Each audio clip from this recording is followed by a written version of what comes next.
April 22, 1951. Ito ang araw na pinakita ng 1,000 sundalong Pinoy na hindi sila atas kahit 40,000 sundalong Chinese ang makalaban nila. Ang labanan na ito ay nangyari noong Korean War. Ito ang panahon na nagpadala ng sundalong Pinoy ang Pilipinas para tulungan ng South Korea laban sa mga komunistang bansa na North Korea at China. Paano ba napaatras ng 1,000 Pinoy na sundalo ang 40,000 Chinese na sundalo? Yan ang alamin natin sa JP Amazing Stories. Bago tayo mag-upisa, ay mag-subscribe muna kayo sa ating channel para lagi kayo updated sa mga bagong videos natin. Shoutout muna sa mga nag-comment sa nakaraang video natin. Noong June 25, 1950, ginulat ng North Korea ang South Korea sa biglaang pag-atake nila sa border nito. 75,000 na infantry ang pinadala ng North Korea kasama na ang mga armed brigade nito. Walang nagawa ang South Korea dahil sa dami at lakas ng puwersa ang pinakita ng North Korea. Kaya napaatras ang South hanggang sa makubkob ng North Korea ang Seoul na capital ng South Korea. Dahil sa hindi pa naman ganun kalakas ang South Korea, kaya humingi ito ng tulong sa Amerika. Agad naman nagpadala ang Amerika ng puwersa militar para tulungan ng South Korea. Kaso tinutulungan ng Soviet at China ang North Korea, kaya wala din nagawa ang Amerika. Kaya pansamantalang umatras muna ang Amerika. Humingi na sila ng tulong sa United Nations para hikayatin ang mga kaalyadong bansa magpadala ng puwersa militar. Ang isa sa kaalyadong bansa ng United Nations ay ang Pilipinas. Noong panahon na yon, ang Pangulo ng Pilipinas ay si Elpidio Quirino. Ang Pilipinas ay paunti-unti pa lang nakaka-recover sa oras na yon dahil kagagaling pa lang natin sa World War II. Pero kahit ganun ang sitwasyon ng Pilipinas, hindi nagdalawang isip ang Pangulong Elpidio Quirino na tulungan ng kaibigan nating bansa, ang South Korea. Ang Pilipinas ang kauna-unahang bansa sa Asia na nag-respond sa United Nations. Kaya ipinasa agad sa Congress noong September 1950 ang Republic Act 573 o kilala sa tawag na Philippine Military to the United Nations Act. Kaya agad nagpadala si Pangulong Quirino ng 5 battalion combat teams. Ito ay binubuo ng 7,420 Filipino troops. Ang maganda dito sa batalyon na ito, hindi sila pinili ni Pangulong Elpidio Quirino, kundi sila mismo ang nag-volunteer. At alam nyo ba, nakasama ang dating Pangulong Fidel V. Ramos sa nag-volunteer papuntang Korea? Kaya lahat sila ay bukal sa loob ang tumulong kahit hindi nila sariling bansa ang ipinaglalaban nila. Ang tawag sa kanila ay PEFTOC o kilala sa tawag na Philippine Expeditionary Forces to Korea. Noong September 16, naglayag na ng 4 na araw ang 10th Battalion Combat Team. Ang 10th Battalion Combat Team ay bihasang-bihasa sa paggamit ng mga tangke. Sila ay binubuo ng 1,400 officers and men. Noong September 19, 1950, ang 10th Battalion Combat Team ang unang dumating sa daungan ng Pusan, Korea na pinamunuan ng commander na si Colonel Mariano Azurin. Pagdating nila sa Pusan, naramdaman agad nila ang sobrang lamig na panahon. Habang naglalakad sila, nakita nila mga gusali na wasak-wasak na. Yung mga Koreano ay nasa kalsada at namamalimos ng mga pagkain. Madami ang umiiyak at nangihina na dahil wala silang makain. Yung ibang Koreano naman paruot parito sa paglalakad habang bitbit ang mga kagamitan nila. Halos lahat ng Koreano hindi nila alam ang gagawin. Nang makita ng mga Koreano mga sundalong Pinoy, nagtakbuhan ng mga ito para manghingi ng mga pagkain. Hindi na nagdalawang isip ang mga sundalong Pinoy at dahil sa awa, ibinigay nila mga pagkain nila. Nakita din nila ang mga kaawa-awang kalagayan nila, kaya naalala ng mga sundalong Pinoy ang kaparehas na nangyari sa Pilipinas sa kamay ng mga Hapon. Kaya pinangako nila na gagawin nila ang lahat para matalo ang mga komunista. Kahit alam nila, isusugal nila ang kanilang mga buhay sa hindi naman nila kababayan. Nalaman din nila na halos 80% ng South Korea ay nasakop ng mga komunista. Ang natitirang 20% ay binabantayan ng UN forces na pinangunahan ng puwersang Amerikano. Ang 10th Battalion Combat Team ay dumating sa Korea na walang dalang tangke dahil sabi ng mga Amerikano, sila ang magpo-provide ng mga tangke sa mga Pinoy. Kaso ang mga tangke ng Amerikano ay nawasak na nung sinugod sila ng mga North Koreans. Kaya ang na-provide lang ng mga Amerikano ay isang tangke at madaming heavy weapons. Tuwang-tuwa naman ng mga Pinoy sa mga high-powered rifles, kaya ayos na sa kanila yun.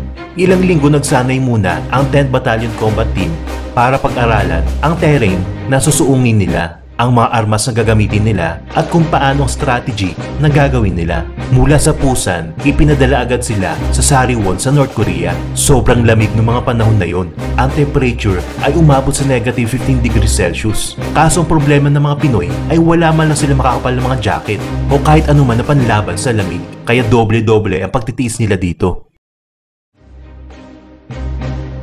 Noong November 11, 1950, nagpasya na magpatrol ang 10th Battalion Combat Team kasama ng mga Amerikano mula Myeongdong hanggang Sing. Pinangunahan ng Pinoy na officer na si Colonel Max Yang ang pagpapatrol. Siya ay nakasakay sa tangke habang ibang sundalo ay naglalakad naman kasunod niya. Sa dulo naman nila, nakasakay sa War Humvee ang mga Amerikano. Habang nagpapatrol sila, hindi nila alam ang isang base ng mga North Koreans ay ilang kilometro lang ang layo. Nung papaliko na ang 10th Battalion Combat Team sa bundok, bigla nagpaulan ng bala ang mga North Koreans. Kaya nagulat sila at napadapa sa takot. Habang nasa loob ng tangke si Colonel Max Yang, nakasilip siya sa telescope at tinitingnan niya ang mga kasamahan niya. Talagang nakita niya na takot sila at walang gumagalaw. Kaya ang ginawa niya, pinaandar niya pataas ang kanyang tangke at dito niya nakita ang mga North Koreans na bumabaril. At ang sunod na ginawa niya, linabas niya ang machine gun niya at pinagbabaril ang mga North Koreans. Sa sobrang lakas ng tunog ng machine gun na ito, natakot ang mga North Korean at nagsimula magtakbuhan. Kaya ang ginawa ni Colonel Max Yang ay pinaulanan pa niya sila ng bala. Tapos nung makita na mga kapwa niya sundalo ang ginagawa niya, bumangon na din sila at pinagbabaril ang mga kalaban. Madaming nasawing North Korean sa labanan na yun. Madami din bumabaril kay Colonel Max Yang pero lahat sila nagulat dahil walang tumatama sa kanya. Lumipas ng 30 minutes na labanan, umatras na mga kalaban. Sa pag-inspection nila sa lugar, 42 North Koreans ang nasawi. Samantala, sa panig naman nila, puro sugatan lang ang mga kasamahan niya. Kinubkob agad nila ang base ng kalaban at ito ang unang panalo ng mga Pinoy. Tuwang-tuwa din ang mga Amerikano sa katapangan na pinakita ni Colonel Max Yang, kaya binansagan sila na The Fighting Filipinos. Pagkatapos ng laban na yon, dumiretso na agad sila sa Sing.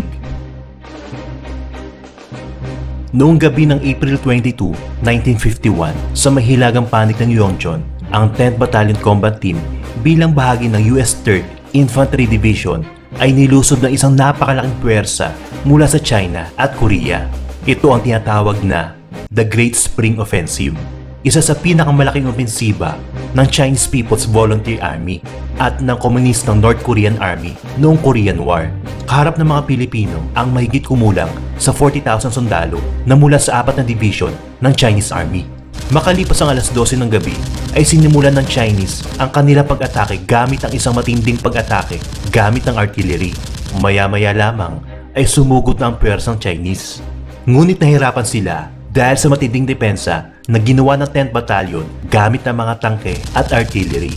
Gayunman, isang napakalaking puwersa ng mga Chinese ang lumusob sa silangang bahagi kung saan naitulak pa atras ang Battalion Combat Team na mula sa Turkey. Ang malakas na puwersa ng mga Chinese ay nag-focus sa gitna ng UN forces. Sinugod nila mga Turks na nakapwesto sa silangang bahagi. Tapos sa mga gilid naman ay mahinang puwersa lang ng mga Chinese. Kaya wala nagawa ang mga Turks kundi mapatras. Ganon din ang mga Puerto Ricans, iniwan nila ang post nila. Kaya napasama ang sitwasyon noong ang 65th Infantry Regiment ng Puerto Rico na nakaposisyon sa kanlurang panig ay napaatras dahil sa isang opensiba ng mga Chinese. Kaya ang nangyari, nakapasok ang mga Chinese at napalibutan ang mga Pinoy na sundalo.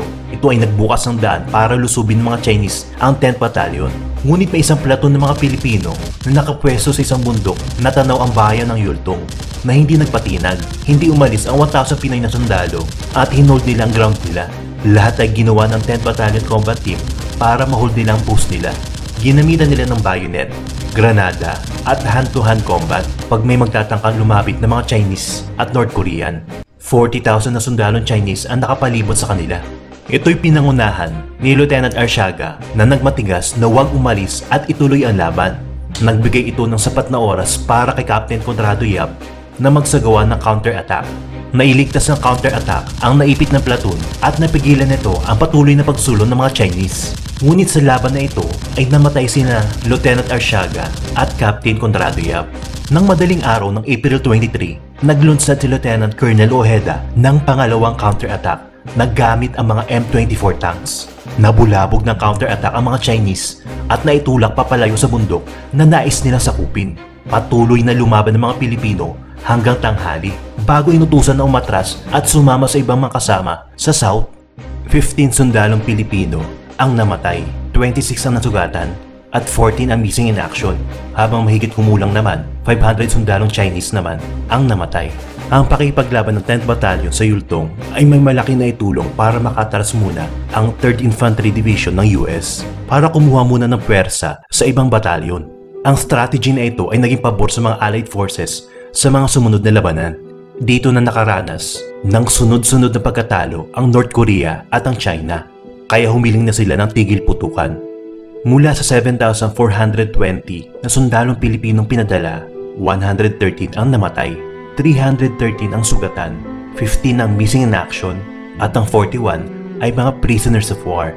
Nagtayo ang South Korea na isang monumento sa loob ng War Memorial at doon nakasulat ang mga magigiting na pangalan ng mga sundalong Pinoy.